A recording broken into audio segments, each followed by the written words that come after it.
हमारे डीजी होते थे, उन्होंने छत्तीसगढ़ से हमको उठा करके झारखंड में लाया था। उसके बाद में राष्ट्रपति शासन झारखंड में लग गया था, तो यहाँ पर अजीब सा हालत था।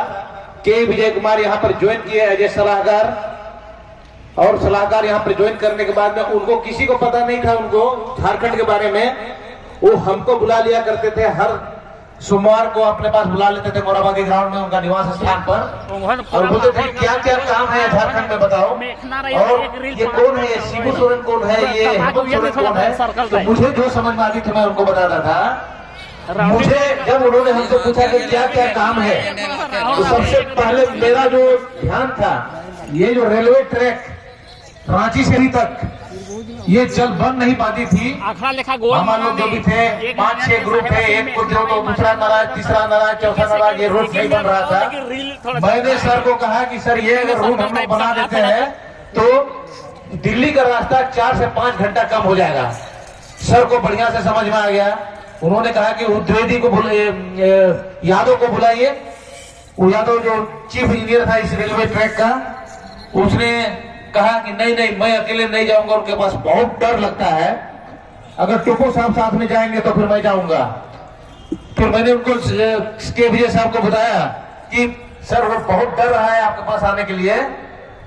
और तो सर वो कहा कि ऐसा करो ना, डीसी एसपी लोहरदगा को लातेहार में बुलाओ, ये चंदवा गेस्ट हाउस में, और लातेहार का डीसी एसपी को वहां पर बुलाइए और हम लोग जाकर के वहीं पर मीटिंग करेंगे। हम लोग चौपर में आए, हेलीकॉप्टर में मैं, डीके पांडे और के विजय कुमार फोटो खींचेगा। जहां जहां ब्लॉकेज था उसको देखते हुए गए हैं, और जाकर के वहां पर उस मीटिंग में जब प्रेजेंटेशन रखा, एसपी साहब से पूछा गया कि क्यों नहीं बन पा रहा है ये रोड, क्यों नहीं बन पा रहा है।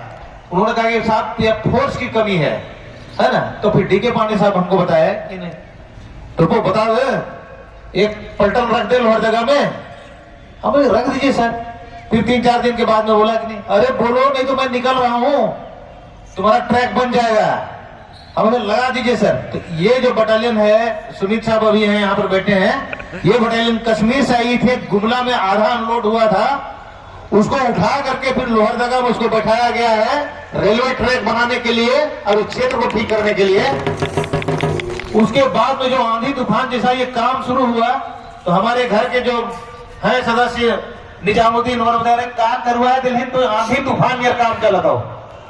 उसके बाद जब पहली बार राजधानी एक्सप्रेस यहाँ से निकली है, के विजय कुमार साहब को फोन करके मैं कहा साहब निकल पड़ी राजधानी, और उन्होंने बहुत खुश हुए थे। उसके बाद में उन्होंने कहा सर ये जयपाल सिंह स्टेडियम कैपिटल में ऐसा होना चाहिए, इतना गंदा है सर, इसको तो ठीक होना पड़ेगा ना। दूसरा तीसरा दिन देखे विजय कुमार का गाड़ी राउंड लगा रहा है 4-5 तो।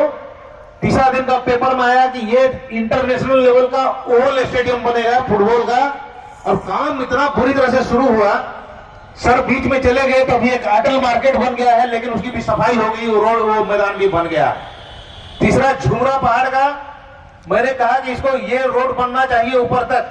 ठेकेदार को मैं डांटा संजय करके था, खाली तुम पहाड़ी के नीचे नीचे रेंगते रहते हो, ऊपर तक तुम काम नहीं करते हो। उसने कहा कि सर अगर पलटन मिलेगा ना फोर्स, सर ऊपर तक हम इस पहाड़ी में मैं चढ़ता हूँ और बाएं दाएं से चढ़ के बैठता हूँ और इसी छत के नीचे बैठ के बियर पीता हूँ। अब मैं नहीं पीऊंगा, तुम्हारे रोड से आऊंगा और इसी में बैठ के मैं बियर पीऊंगा।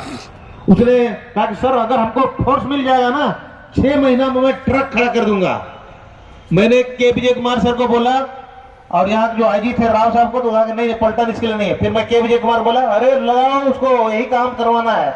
उन्होंने 3 कंपनी बोला, मैंने 10 कंपनी लगा दिया। मैंने अपना चतरा गिरिडीह और सारा फोर्स मैंने यहाँ लगा दिया, वो रोड बनकर तैयार हो गया। चलते चलते हमको कहा कि नहीं पारसनाथ का रोड ऊपर तक बन, मेरा ट्रांसफर सिलीगुड़ी हो गया था कि ये तुम बनवा के जाना। तब हम लोग ने हेलीकॉप्टर का पैर वहां पर उतरने के लिए बना, और 16 कटान बन करके फिर वो हम लोग रोड ऊपर तक बनाए। अरे थोड़ी सी फायरिंग भी हो गई, ऊपर कोबरा बैठा हुआ था और नीचे झारखंड दिगवार काम कर रहा था, एक दूसरे को नक्सली समझ लिए। फायरिंग हो गई, फिर थोड़ा सा उसको हमको निपटने में दिक्कत पड़ा, लेकिन डीके पांडे साहब को मैं इसके लिए आभार व्यक्त करता हूं कि उन्होंने सब चीज को शांत कर दिया, ठीक ठाक कर दिया। लास्ट में जाते जाते विजय कुमार साहब ने कहा कि मैं दिल्ली निकल रहा हूं, तो हमको 30 को रोड चाहिए। मैं गृह मंत्रालय में जाकर उसका अमल करूंगा। मुझे दूसरा दिन बोला, मैं बोला ना तुमको 30 रोड चाहिए। अब मुझे जो भी रोड हमको इधर याद पड़ा, पूरा झारखंड में तो और भी, लेकिन पाकुड़ उकुड़ तरफ को एक आध 2 रोड था, लेकिन इधर का जितना रोड है पूरा नोट करके दिया। आज मैं घूम के देखता हूं तो सारा रोड चकाचक दिखाई देता है। तो के विजय कुमार का ये हाथ है, वो मैं आप लोगों को शायद बताना भूल गया था, इसलिए मैं बताना चाह रहा था। और जहां तक जुबिन गर्ग का सवाल है, मैं बता रहा हूं, ऐसा श्रद्धांजलि मैंने आज तक पूरे देश में देखा नहीं, चाहे कितना भी बड़ा नेता इंस्पायर किया हो, कोई भी हुआ हो। पूरा असम, मैं वहीं पर था, पूरा असम हर जगह जगह पर, हर चौक चौराहे पर मोमबत्ती जल रही है। सैकड़ों हजार के तादाद में लोग केवल बैठे हैं, कोई किसी से बात नहीं कर रहा है, केवल रो रहे हैं। पूरा असम 10 दिन तक रोया है, और उस दिन एक सब्जी का टुकड़ा भी पूरा असम में नहीं मिल रहा था, ऑटोमेटिक बंद था। ऐसा श्रद्धांजलि मैंने कभी देखा नहीं, उसको मैं आप लोगों को बताना भूल गया था। किसी को इज्जत करो तो दिल से करो, पूरे 100% करो। हल्का फुल्का अरे जिंदाबाद जिंदाबाद, हाँ अमर रहे कहने से मर नहीं होता है, दिल से उसको श्रद्धांजलि दें। कोई भी हो, भाई हो, बहन हो, चाहे कोई भी कार्यक्रम हो, तो दिल से इज्जत करना चाहिए। और इसी में जब वो उसका जो 13वीं था, मैं साइकिल चला रहा था उधर, चाय बागान में घुसता था उधर, चाय बागान में घुसा तो हम देखा सब नहीं आदमी दिखाई दे रहा है। और मैं घुसते घुसते मैं उनसे दोस्ती थोड़ा सा किया, तो उन्होंने कहा कि सर एक दिन का सर खाली प्रसाद आप दे दीजिएगा सर, तो हम लोग का बहुत अच्छा है। हमें लगा कि यार इससे बढ़िया मौका क्या हो सकता है, हमारे पास इतना पलटन है। मैं पंजाब का बटालियन को ज्यादा कमांड किया हूँ, 2 बटालियन, 16 बटालियन, 20 बटालियन, 22 बटालियन। इतना जिंदा दिली वहां पर होती थी, इतना लंगर का खाना चलता था। फोर्स जहां रहती थी, बाल्टी रख देगा, 1 घंटा में बाल्टी के दूध से भर जाएगा। वो जिंदा दिली पंजाब में देखने को मिलता था। तो वो जो हमको लंगर खिलाते थे, हमको लगा कि ये जो हमारे ट्राइबल भाई बहन है, इससे बढ़िया मौका हमको क्या मिलेगा। इनके लिए पूरा दिन का लंगर हम लगाते हैं।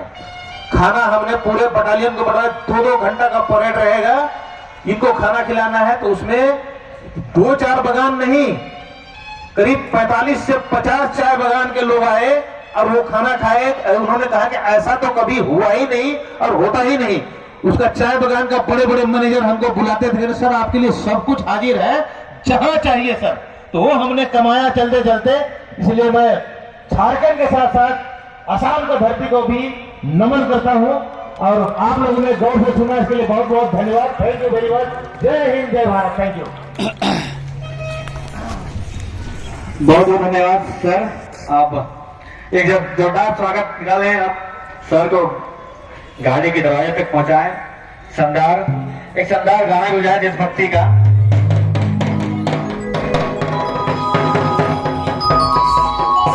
जैसे कि आज आदिवासी सर्व समिति